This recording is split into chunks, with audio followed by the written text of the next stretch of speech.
Welcome to the Real People, Real Business Show, where we're talking with business owners who are in the trenches, everyday people who are working hard and have relevant and inspiring stories that you can relate to. Everyone we speak to is actively growing their businesses and is here to share their experiences, lessons, wisdom, and guidance so you can be inspired to take action towards your own goals. Today, I'm so excited to welcome Melanie Kluger. She's a personal stylist, confidence booster, closet expert, and best-selling author of The Confident Closet. She also has a killer 6-week online course with the same name where she helps women to enhance, embrace, and love themselves through their style. So welcome to the show, Melanie. I'm so excited to have you on here today. Thank you so much for having me. I'm happy to be here. Oh, I've been wanting you on here for a while. So this is a great experience for all of us. Plus, you are the first show in our new season. We took a little bit of a break over the holidays, and now we're getting back at it. So what better way to kick it off than to talk to you? So let's get started. I want to know how you got to where you are right now. How did this business evolve? How did you get started? Yeah. So, so I went to college for costume design. So I was a theater person, and I worked in college. That was my major. And then I worked in New York, and I worked on Broadway shows and off-Broadway shows. And I was in that world. And I just started to really notice like the difference when someone felt really good in a costume, and how every actor had like similar insecurities. And, I kind of made it my mission as a costume designer to like help women and men too. And I was a costume designer, just feel their best. And then I ended up making a career shift to working in bridal. And there's all of that comes out in terms of what makes them feel confident, what makes them feel insecure when you're working with someone about finding a wedding dress. And then from there, I started just really getting into people's closets with them and kind of find my passion through that, and took all of my knowledge from the past and was like, okay, I really feel like super passionate that everyone can feel good in their clothes. And with my tools and with all these different things, like we're going to get as many people there as possible. So that's kind of been my journey. That's so fun. So were you that kind of kid who was like always into clothes and dressing up and all of that? You know what? I mean, I liked style, but I really wasn't like, I wouldn't call myself like this like super fashionable kid. I think I really like making people feel good. I was always like a complimenter, and I was always like making people laugh. And like, so I think to me, it's like, I don't know. I like style, but it wasn't like my like number one thing, I really came into that later. So you, to me, are like this stylist who's really kind of accessible, right? Who's, kind of there for the real person who is like me, who's like, I don't have any idea. I'm not stylish. I don't, I don't know. I don't have some model body and what have you. So talk to me a little bit about that, because there's a lot of kind of real people out there who are like, well, style isn't really for me because I don't look the part. Right. Well, I think that's the thing too. Like, I think everyone has personal style because everyone puts on clothes, but we're not always so like in touch with it, and I think for a lot of people it can be intimidating. And so I actually I'm not the kind of stylist that really is like, this is on trend or this is what you should wear. I actually don't even really care that much if it's the most flattering thing. I care more importantly, like what makes you feel really good. Because that's different for everybody. Sometimes the most flattering thing you could still feel insecure in. So to me, I love working with real women. And right now I'm hosting this challenge. It's called Show Up for Your Selfie. And literally the point of the challenge is like a lot of people who work from home, people, stay-at-home moms, people that like don't have to get up and maybe like dress up necessarily for their job, have a hard time like making that a priority. And so this challenge literally is for like everyone who maybe doesn't feel that stylish, but really wants to kind of up that part of themselves. And so it's been really fun to sort of see people sort of step outside their comfort zones and we call it showing up for themselves. So it's been really fun. That's really cool. And there's such a huge community of people who literally kind of just get up and work in their track pants and Exactly. they're not spending a lot of time getting ready in the morning and that sort of thing. And in a way that's liberating. But on the other hand, I remember reading a thread just yesterday with a bunch of people who were talking about their biggest challenges with clothing and that sort of thing. And they were kind of like, well, I don't want to sacrifice being comfortable, but I also feel like maybe I can look a little bit less like a homeless person, right? Right. Well, that to me is like legit the point. Like, it doesn't have to be either you're wearing like your fanciest clothes or you're in like dirty rags, you know? Like, there could be like, you could feel stylish and comfortable, but I think sometimes we forget that that like a very casual outfit can still feel put together, and you're still like, you don't have to wear a blazer and a suit to go like to school drop off, but you still want to feel good, whatever that means to you. So why does style matter? Like, there are a lot of people who would say, oh, this is all superficial and it's clothing and blah, blah, blah, blah, blah, but it's actually kind of real, isn't it? For sure. I guess to me, I'm always like, you know what? Every single person has to get up and get dressed. And I feel like if you can use it as a vehicle to feel like you're expressing yourself and who you are, to me, that's like, well, it's true confidence, but it's also like a real representation of who you want to be in the world. Right.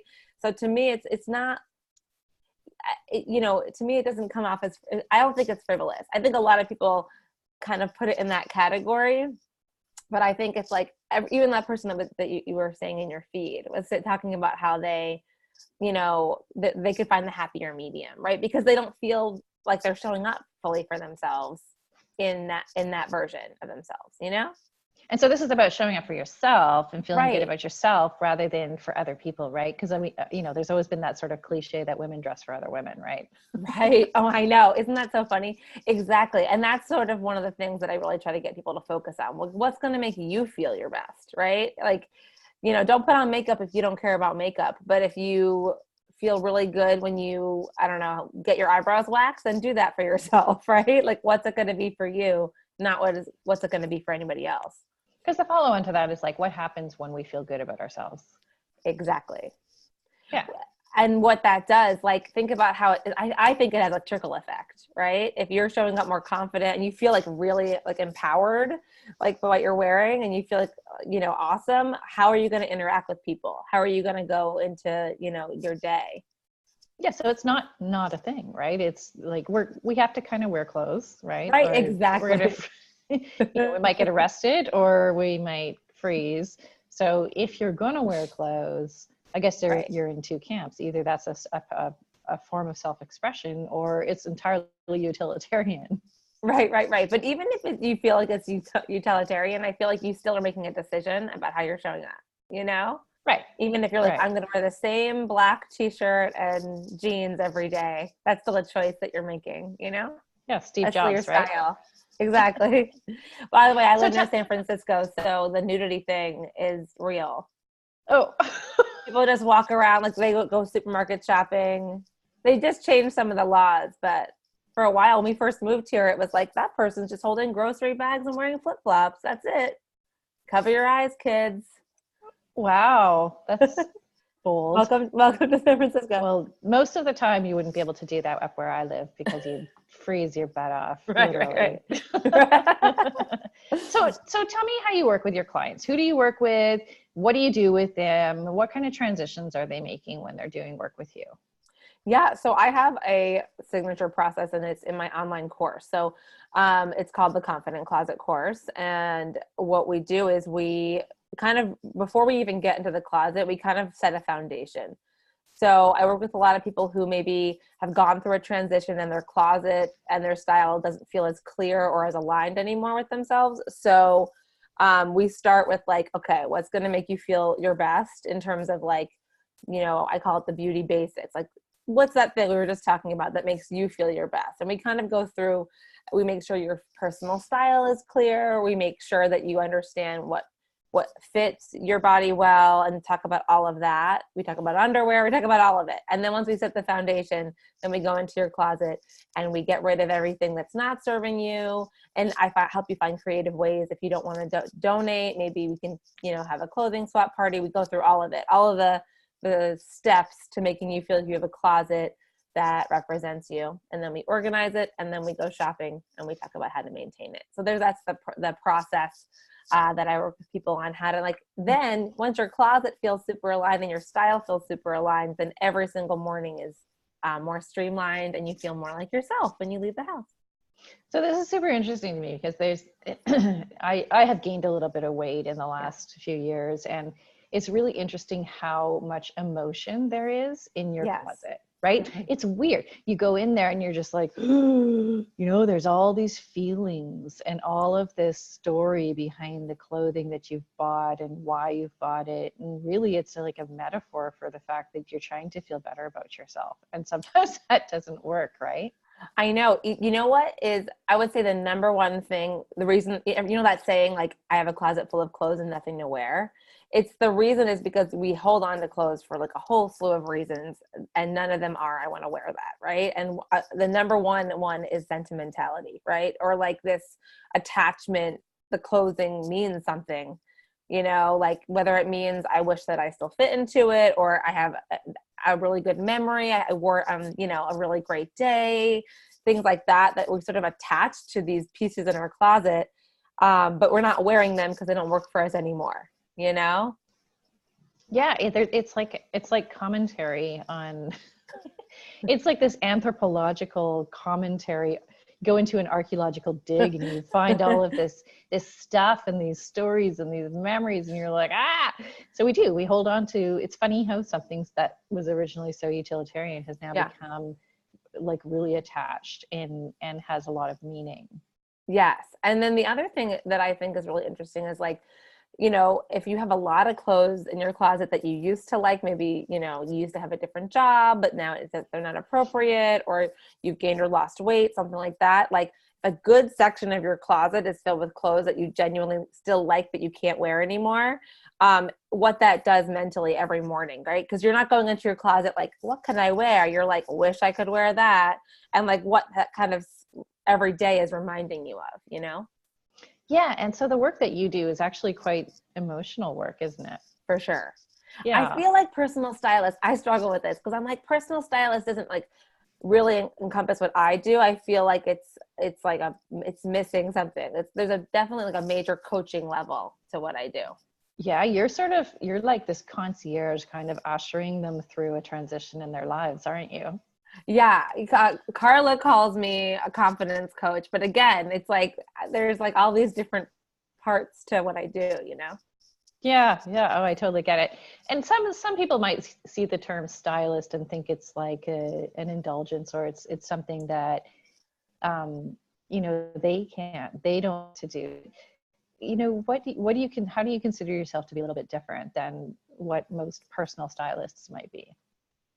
Right. Well, again, with that word, because I do think it can be intimidating for people. And like what I try to bring to the table is that like everyone has style, and that it's actually something that everyone can find their own version of. And that, you know, working with someone like me, you know, I try to be as approachable as possible, because the idea is not like, well, this is on trend, you need to work with me so that you know what's in style and what's, you know, in season, all those things. Like to me, it's like, okay, but like what's really going on in there, and how can we make you feel your best, even if you're you know, I feel like also our best evolves and changes, and it's like, it's good to know the reality of what's happening in our closets. You know, that's the real nitty gritty, I think, opposed to like, this is on trend this season. Yeah. Well, how often do you think it's natural for somebody to need to make some transitions there? I think it depends, because I think as a mom, I have 2 young kids, and I work with a lot of new moms, and I feel like we go through a lot of changes in a short period of time. So like you may go through like one in high school, and like one in college, and then like one when you're getting into the workforce, and then like 6 when you're like kid, not kid, you know, pregnant, have a newborn, feeling like myself again, pregnant again, you know? And so like, I feel like it just depends on the season of your life, especially when it comes to like motherhood, because our bodies change too, which really, and our lifestyle. So I think it's like a crazy, crazy time. Yeah. And do you think that like, are you working primarily with moms? It seems to be like a lot of my clients, but not everybody. Yeah. Cause that's a real transitionary time. Right. And I think that people resonate with that, you know? Yeah. And I think, there's that holy grail of like, I want to feel pretty and I want to feel, like I used to feel before I had kids, but I also Right. cannot deal with dressing in something that is not comfortable or that I'm going to be upset about getting spit up on or anything like that. Right. Well, and that's the other aspect, I think, of that season of life is like your clothes need to be so functional.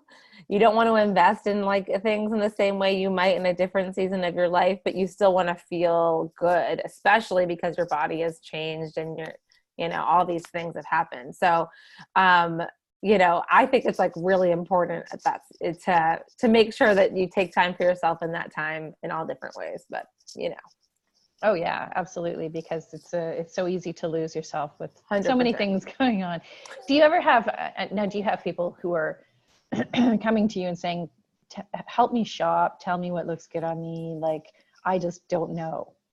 Yes. And so I think that there's like a certain process for that too. And I really have to do also with trusting your own intuition. I think we know more than we think we do. But I also talk a lot about like, okay, like if this is your body type and this is what's like traditionally flattering, like go ahead, try those things on and really just like learn by experience, and just asking yourself certain questions. Because I think sometimes we're just like, I don't have any idea. Like I can like, this is a silly example, but like for me in tech, I'm like constantly like, I don't know tech. I don't know what I'm doing. And then usually when I like just sit and watch a tutorial, I'm like, oh, I actually could do it. And I feel that way about style too. Like if you're insecure about it, you probably could just like, what are like a few key things that you need so that you can actually own that you can do this? So what's your thought on like a capsule wardrobe? This is a new thing. This is like pretty popular out there right now. Is that like a real thing? Yes, I really like them, but I don't think it works for everybody. I think that essentially capsule wardrobes, I think it's like 33 pieces around, right? That they kind of give you this like parameters. And to me, I'm a little bit less like it has to be this many pieces. But what's nice about it is it makes you think creatively about the things that you do have. So if you're saying I have 4 sweaters that I'm going to wear this season and these many pants, like I like having more options as long as I'm wearing everything, But for some people, they just, again, like the utilitarian part of things, like they like to feel really confident and they like to feel like their style's being represented, but they feel more freedom when they have less things. So that's kind of what it works for. I know. Super interesting. And it makes them feel more creative. People who really love capsule wardrobes, because they feel like instead of just being like, okay, I guess I'll just wear that same t-shirt again, to them it's like, oh, maybe I'll try that t-shirt with that sweater on top, so it's like being creative. So how did you decide that this was going to be your business, right? Like you may have had the opportunity to go and work for somebody or in some other organization, but when did you kind of decide, look, this is going to be my thing? I feel like once I started working with people in their closets, so I started, now that I live near San Francisco, I'm from New York, and when I came out here, there's like a real entrepreneurial spirit, and I ended up becoming friends with a lot of entrepreneurs, and they were asking me to like come into their closet and help them with a branding shoot, and like I really kind of found, I was like, oh, this is sort of what, it kind of mixed all the things that I love together. And then I like love the online space. Like I love like I could create courses all day. Like I love it. So I don't know, just kind of started to, the more that I did it, the more I just felt like this is what I meant to do. I did get my website going and found out I was pregnant in the same week. So my journey out with like the online space started when I was pregnant. So it kind of has always been this interesting, having a business and being a new mom kind of coexisted for me. Yeah, me too. Yeah. It's an interesting time for sure. Yeah. And so with this, you're working with your clients and you're building this business, and what's your big hope for your clients? Like what are you trying to ensure that they kind of transition into? I think for me, what I hope happens is that it becomes like second nature, and that like stylist becomes a part of their life that like isn't stressful and can be this like joyful thing that they are, that's a part of their life. And then like all the things that they can accomplish afterwards because of that. And really then it becomes also like, oh, like I had this client who finished the course, and she said, my mom noticed. And then my mom cleaned out her closet and started wearing things differently. And then my husband was like, oh, I should do my drawers like that. And so it's not even just the people that I'm helping. I feel like just people really representing themselves and showing up for themselves, and like how it can affect everyone around you.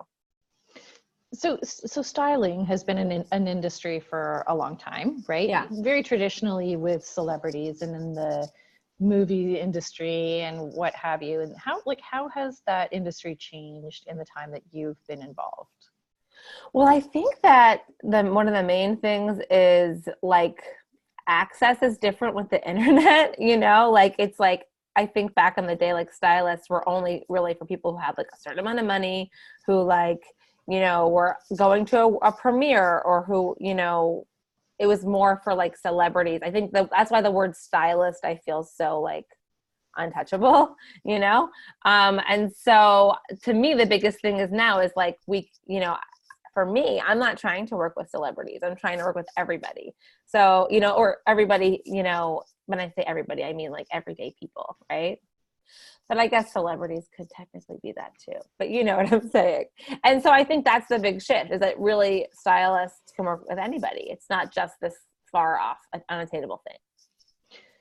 Totally. And I love that. And I think that that's one of the promises of entrepreneurship in general, is that we're making so much accessible to people who couldn't have gotten access to it before. And so I love that that's kind of part of your journey and part of your mission. Yeah. And so as you've been going, your business has continued to grow, and what has that growth meant to you? Like, is growth just about financial growth for you, or what have you grown around?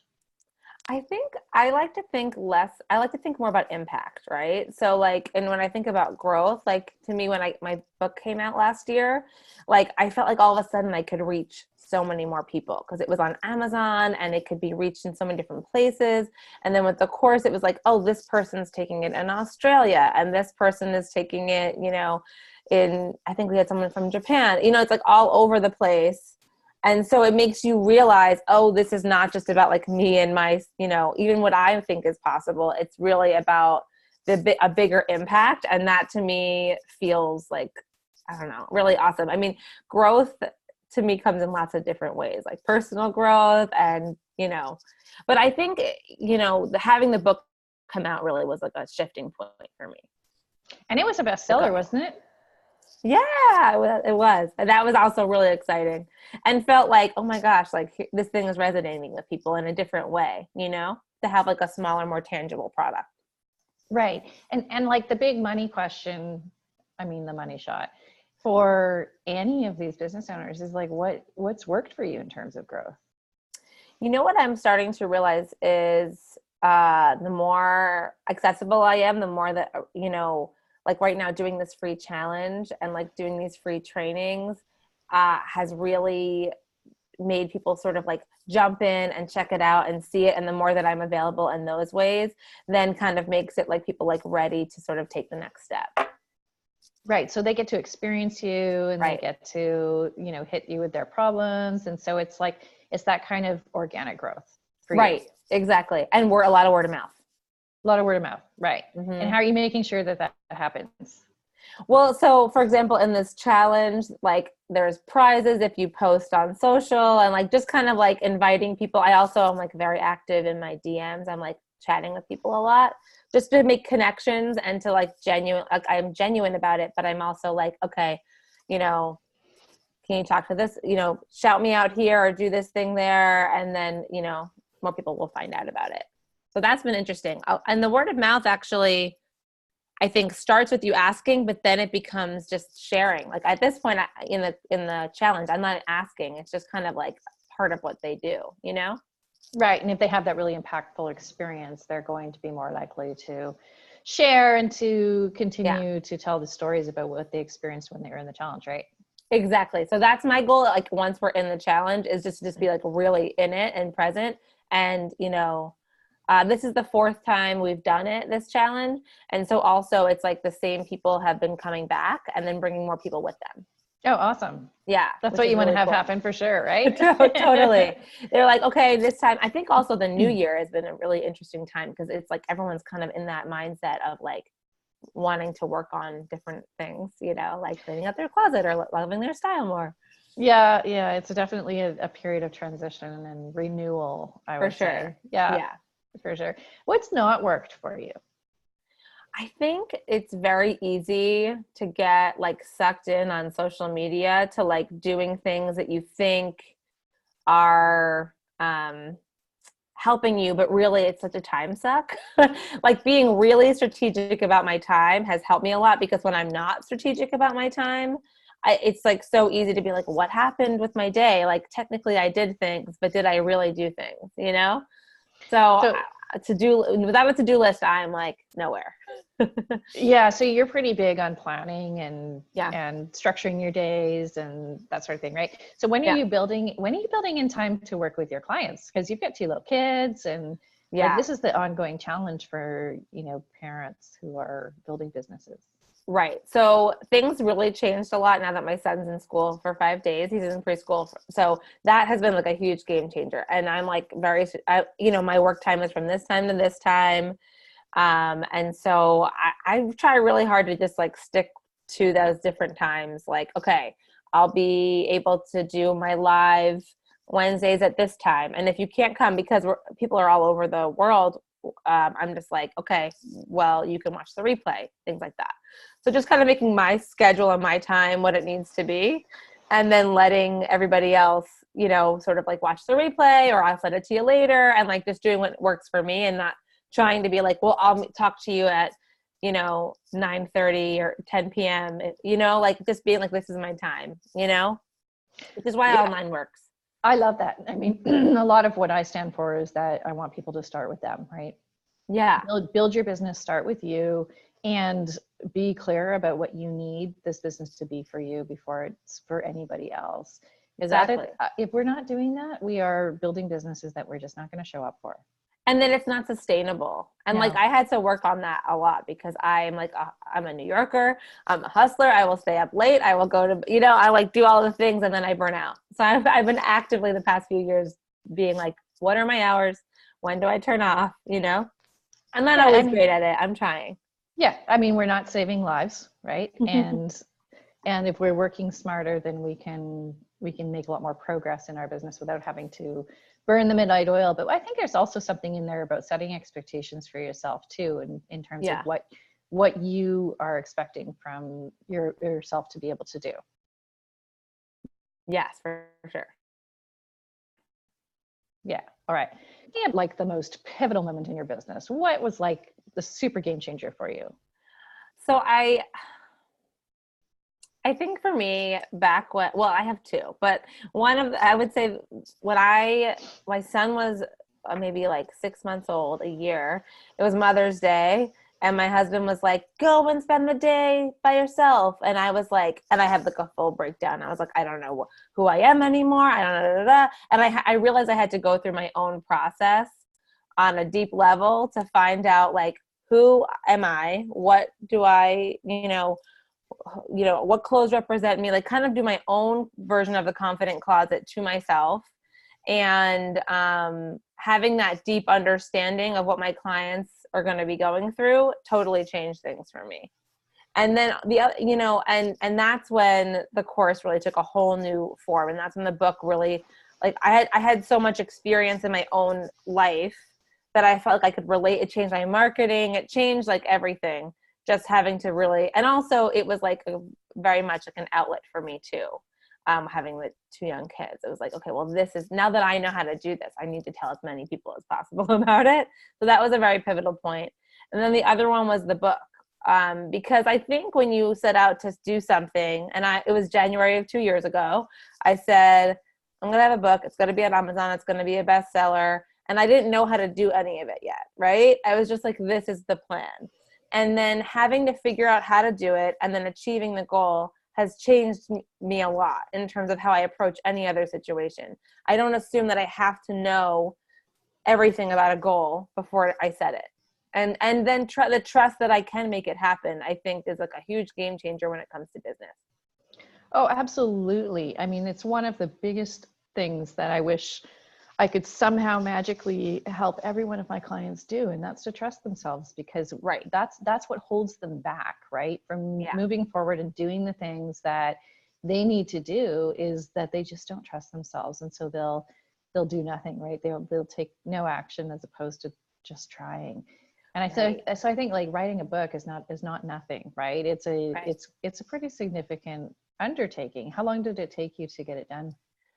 Well, the writing was not actually, I mean, so it took me from like deciding this was going to be the priority to getting it done, to getting it edited, to getting it on Amazon and all of that. It ended up coming out end of August, beginning of September.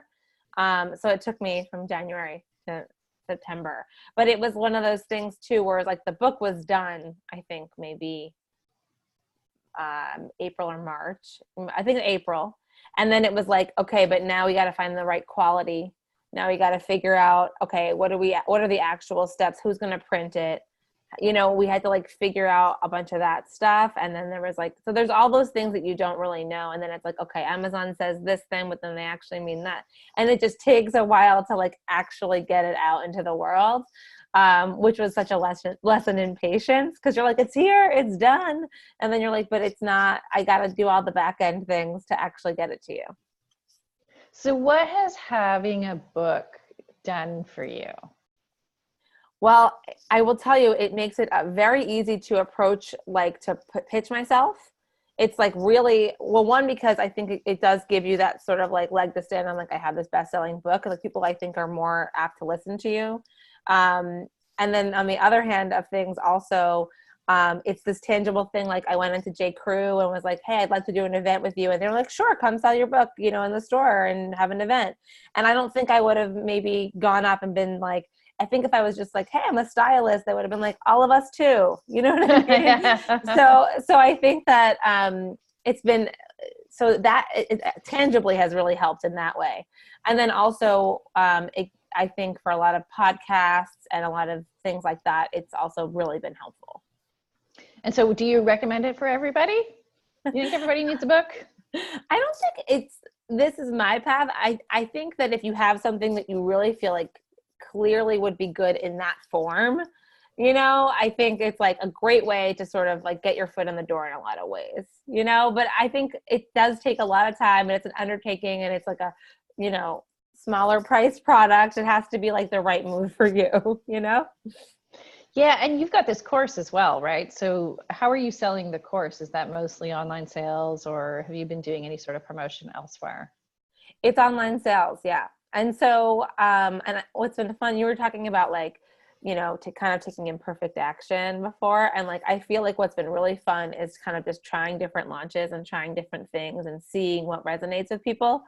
But yeah, all online, different, you know, marketing ideas. But I think you built that course because you wanted to have the flexibility in your time and your schedule as well, right? Because you're exactly. How many one-on-one clients would you work with at a time? Like, are you pretty exclusive? Pretty exclusive. And at this point, I like, because I'm trying with my time, I'm like very strategic about my time. Like I'm like usually working with people in the course. Yeah. Okay. Well, that's great. I mean, I bought the book.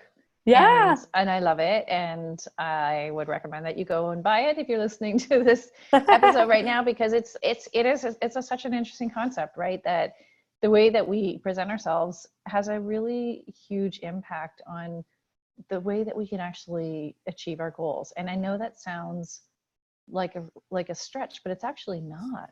You know, when I feel good about how I look, or what I'm wearing, or that it fits me, or that it's it's complimentary, and I have a little bit more spring in my step, and I feel like I can go out there and I can negotiate, or I can be, you know, really strong in what I'm doing, and it's not nothing.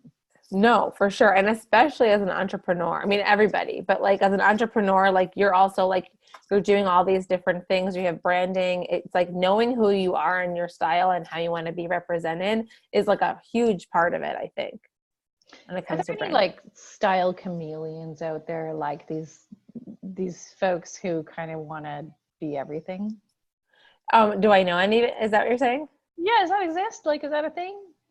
Yeah, I think that sometimes when you don't really know your style, you kind of like try on other people's, you're like, oh, or you're like, or you don't make any just major decisions and you kind of stay in like a safer lane, right? Like a little black dress, that kind of thing. Well, everyone has their own version of it, but you know what I'm saying? Like just playing a little bit safer because you haven't really thought about what your style is.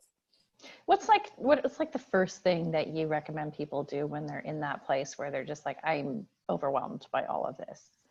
Well, the first thing is I always say, like, you have to chunk it down. Like, you can't just go into your closet and like take everything out and like just be like, I'm doing this all this very moment. Like, first of all, you have to like take a second and be like, okay, I'm going to start. I find it better to start with the smaller section and see the results of the smaller section before you do your whole closet. And then the other thing is, I always say the first thing I ask people when they work with me is, what is your favorite outfit and how do you feel in it and why is it your favorite? Because if you have something that you can say like, oh, well, this is my favorite outfit because I feel very like luxurious in it and that makes me feel this way, then you could say, okay, well, how can we get more of your clothes to feel like that? And if you're in your closet and this doesn't feel like that and you don't like it, you feel like you should wear it but you're not, maybe it's because it doesn't feel like that piece. It's easier to say goodbye to it. Right. Okay. So then you've got some frame of reference and somewhere to start Right. from. Exactly. Yeah. Okay, cool. I have a question that I ask everybody, and I know you're going to have a good response to it. I know you and I have been in the online business world for quite some time. And so what's the biggest gap between kind of what's real and what we're seeing out there in the online business world? I think that it no longer feels real. Like a lot of people are trying to like be like, I'm an expert in this, I'm an expert in this, like follow me here, do this there. And I think that honestly, like the way that the Instagram algorithm is like, and all of these different things, people feel very much like they have to present themselves and their businesses as this like perfect things, and it's not relatable, and it's kind of all becomes noise. And so I think like I think being as real and authentic as possible is the only way to cut through all that noise, because it's so different than when I first started, and like online courses, like it was not like as big of a popular thing. People were really reading their emails. I feel like now it's like a whole different world, and even your email subject has to be so catchy that people decide to open their email, and it becomes like a whole different world now than it used to be. And what do you think's where do you think we're going there? Well, I think, things like Instagram stories and like more like a video, I think everything's becoming more video. My book also is like super visual and you can write right in it, because I think that things are just becoming like, people don't even want to read long blog posts. Like everyone wants like the visually eye-catching, quick tangible things that they can do immediately that are like easy wins. That's where I think everything's going. Your stories are awesome. So Thanks. you've got a little strategy around your stories, right? And Yeah. how you present them. And so what are you thinking about when you're creating some of those stories and like the marketing that you do? Well, I think I make sure that before I come on, like I usually know the point that I'm saying at the end. I think so often people just like get on and talk, and then they're like, and if you don't tell people in the beginning what you're going to tell them about, then they lose interest. So I'm always like, this is what I have to say for you. Like, this is why. And then I mix it in with like, I want to make sure that there's a mixture of like me giving you like valuable, helpful information, and also just like personal tidbits about me. And I think the mixture makes people feel like the like, know, and trust factor really high. Right, because they want to know you, right? Yeah. And if they're going to buy anything from you, they want to know who you are, and they want to Right. get to know what, like, you fly a flag and someone's going to hang on to it. And if you're not doing any of that, it's really hard for people to align themselves with you, right? For sure. And I also think for me, I made a decision a while ago that I was going to show up no matter what. Because I used to be like, well, I'm a stylist. I have to look a certain way in order to show up on Instagram stories. And then it was like, that's actually really not true. Like, sometimes I work out, sometimes I've had a crazy morning. And I think showing that like, that's much more relatable, and being able to like show up in that way too has made it, for me, like taking the pressure off. Yeah, but you know what? You always look great. Thank you. And that's just like commentary on the things that we decide to judge ourselves on. Like I'm wearing a down jacket right now in this podcast interview because I'm freaking cold. Right. Well, that's just what's going to happen, right? Once you get past like the idea that you need to craft everything. For sure. And I've had to work on that because I'm a little bit of a recovering perfectionist is what I call myself. Yeah, I think a lot of us are. Yeah. So thinking about back to when you first started up this business, what was the one thing you kind of wish that you knew before you got started? Like what would you like all of our listeners to know that was going to help them with their business? I think that I wish that I knew how to trust myself more earlier on, because I think in the beginning everything's new. And like, for example, when I first started blogging, that felt hard. And now blogging is like second nature to me. Right. And so like when I first was working on my website, I was like, oh my gosh, like, I don't know what I'm doing. And now it's like, I know how to go in and fix and tweak things. Or if I don't, I know where to get the support. Just trusting that if you don't, that the thing that's new or big and scary, like won't always be big, new and scary, and just trust it. And you're also somebody who integrates well into kind of online communities, right? How much has community been a part of your growth? I think it's huge because we all work from home by ourselves, and I'm like an extrovert, and I need to know other people are going through it. I need the accountability. I need to feel like I'm not just like, I don't know, just doing it all by myself. And the second that you kind of reach out in those communities and you feel like, you're not the only person going through it, it really helps relieve the pressure of whatever it is you've decided is such a big deal, So do you actually go and seek out communities, or is it more of an organic thing? Like you just kind of end up aligning yourselves with people? I think it's maybe a little bit of both. Like I'm just like a really friendly person by nature. So I feel like all of a sudden I'm like, yeah, we should have a mastermind call. It kind of like happens organically like that. But then I also, join certain groups and certain communities just to make sure that I'm, aligning myself with people that are in the same business as me. I don't have that many people in person that I see very often that are also, so it's mostly like online communities. And I think it's really important to like immerse myself in that world. Yeah. Why do you think that works? I mean, it's got something to do with being known, right? Yeah. Well, being known, but also for me, it's like, what's that saying? Like it's like you surround yourself with like the five people you spend the most time with. Right. And to me, I want to make sure that I'm like pushing myself past certain boundaries and that I'm like working smarter, and then I'm, and I just feel like if I am only interacting with people that have totally different businesses than me, that's fine. Or maybe they are a stay-at-home mom, or maybe they, are a teacher. Like I have a lot of friends in all different industries.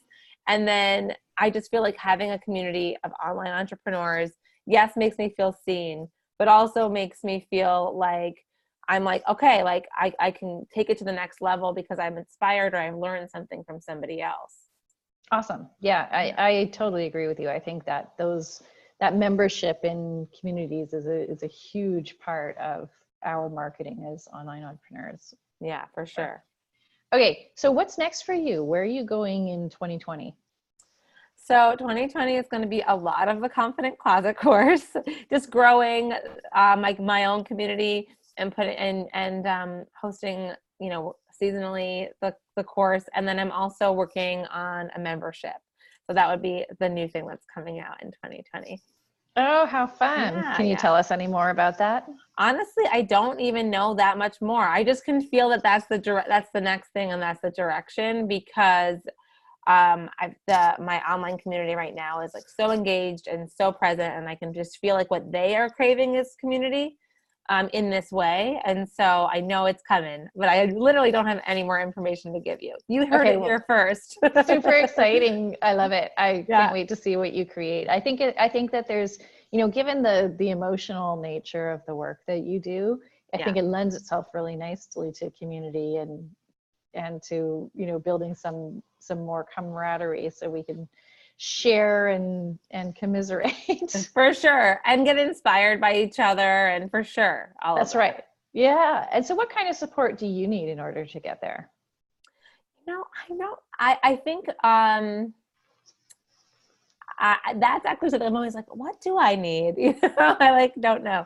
Well, I ask this question because it's an opportunity for you to ask for what you need. Right, exactly. I think for me, it's about holding myself accountable, right? Like, this is a brand new thing that I'm just realizing that I definitely want to have. And it's not like a maybe I should do it. I know I want to do it. So the accountability of being you said you're going to do this, your community wants this, that kind of thing, I think will be helpful. Right. And if you have people asking after it, I think that's a pretty good indication that there's some interest, right? For sure. Okay, awesome. Okay, so we are coming up on the time for our chat. So it's been great talking to you, and I think we could probably talk for hours, but Can you tell the listeners how they can find you? Yeah, my website is theconfidentcloset.com. And that's the name of my book as well, if you go on to Amazon. And then if I'm on Instagram at Melanie Kluger. And and then if you go to Instagram and you go to my bio, you can click on all the things and find out all the other links to We'll put all the links in the show notes too, so that people can find you for sure, because we have lots of things to link over to. And then you mentioned you had a free offer to share with our listeners. Can you tell us more about that? Sure. So I actually have two things. One is more instant, which is Saturday I'm holding a free training, which is how to get really clear in your style. And so that's a live version of this training. And then the free gift is also have a it's called the Style Clarity Series, and it's a video training series on the same thing. So if you want to do it live, you can do it with me this Saturday, which is the first time I've ever done it live. And then otherwise you can sign up on my site, and I'll give you the links for that too. And then you can download it, and it's 3 workbooks and 3 videos, all on how to have clear personal style and clothes and outfits that you love. Oh, that's awesome. I'm going to go download that. Yeah, you should, for sure.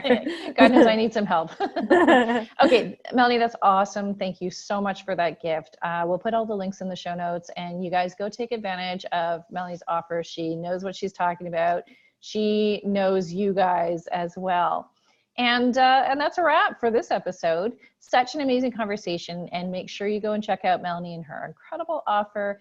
And thank you so much for tuning in today to hear this story. The episodes you're listening to are all featuring members of my free private Facebook group called the Real Deal Business Coaching Group, where we have daily prompts to keep you focused on building your business and sharing your everyday challenges, bi-weekly virtual coffee chats, open coaching, and member support from this incredible community. And we are now doing pop-up coaching days, so we'll keep an eye out for those. If you'd like to join our community, or if you would like to be featured on this show, I'd love for you to come and hang out with us in the group. Links in the show notes, or search us up, Real Deal Business Coaching, in Facebook to find us. And finally, I would love for you to join us for our next episode, where we're going to talk to Sam Pollock, who is one of my favorite people. She is a writer that creates inspired email sequences for feminist business owners who want their marketing efforts to align with their beliefs and their values without sacrificing profitability. Super awesome stuff. So thank you again for being here. If you've enjoyed today's content, I would love for you to give us a review on whatever platform you're on. And this just helps us share these stories with an even bigger audience. So until next time, keep building, keep dreaming, and keep being real.